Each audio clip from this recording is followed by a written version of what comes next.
अम्मा बाद फ़अऊज़ु बिल्लाहि मिनश शैतानिर रजीम बिस्मिल्लाहिर रहमानिर रहीम या अय्युहल्लज़ीना आमनु तक़ुल्लाह वब्तग़ू इलैहिल वसीला वजाहिदू फी सबीलिही लअल्लकुम तुफ़्लिहून।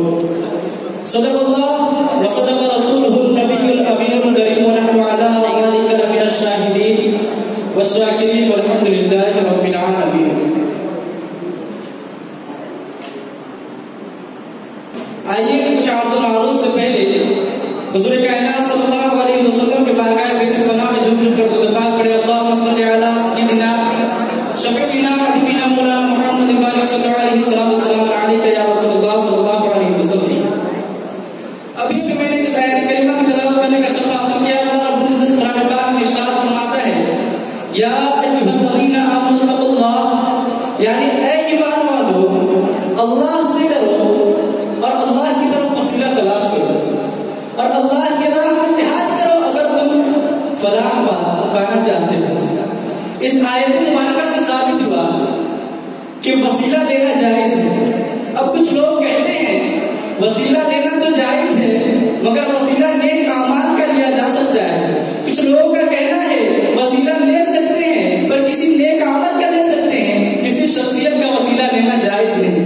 मैं उन्हें कहना चाहता हूँ यहाँ पर मैं एक उसूल फिक़्ह का कायदा बताना मुनासिब नहीं बल्कि अनसब समझूंगा कि उसूल फिक़्ह का एक कायदा है कि मुतलक अपने इतलाक़ पे जाए।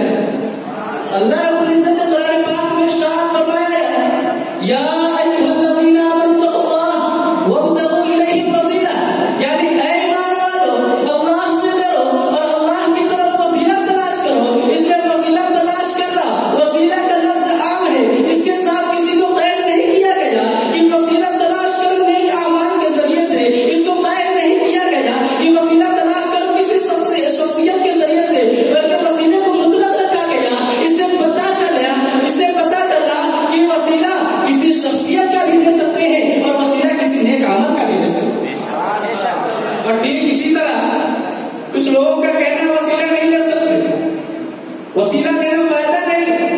मैं बताना चाहता हूँ अल्लाह रब्बुल इज्जत ने इरशाद फरमाया इत्तक़ुल्लाह, अल्लाह से डरो, वब्तग़ू इलैहिल वसीला, अल्लाह की तरफ वसीला तलाश करो, वजाहिदू फी सबीलिही, अल्लाह की राह में जिहाद करो। पहले अल्लाह रब्बुल इज्जत ने डरने का हुक्म इरशाद फरमाया, फिर आखिर में जिहाद करने का हुक्म इरशाद फरमाया, बीच में इरशाद फरमाया वसीला तलाश करो।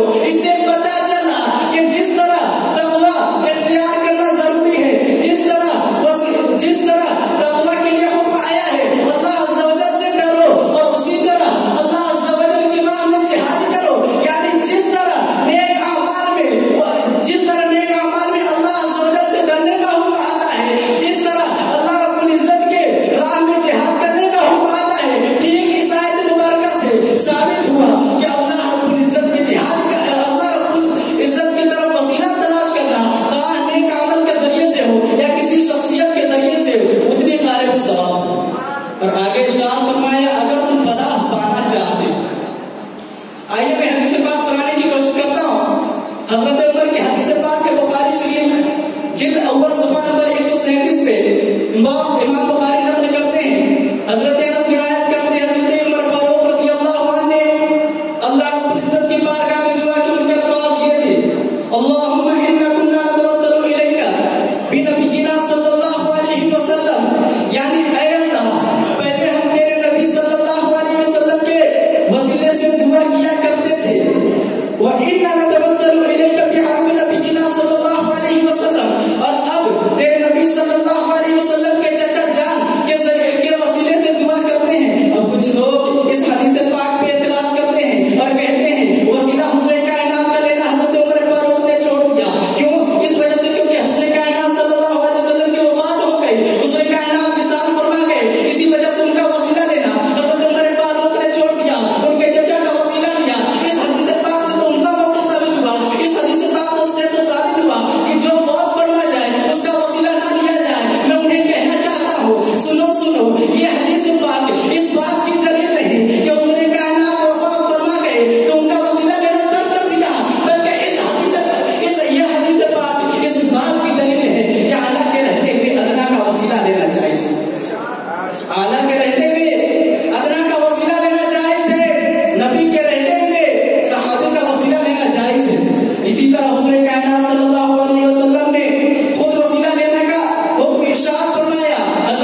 में ये अल्फाज अल्लाहुम्मा इन्नी अतवज्जहु इलैका बिनबिय्यिका, ऐ अल्लाह मैं तेरे तरफ तेरे नबी के वसीले से मुतवज्जह हुआ।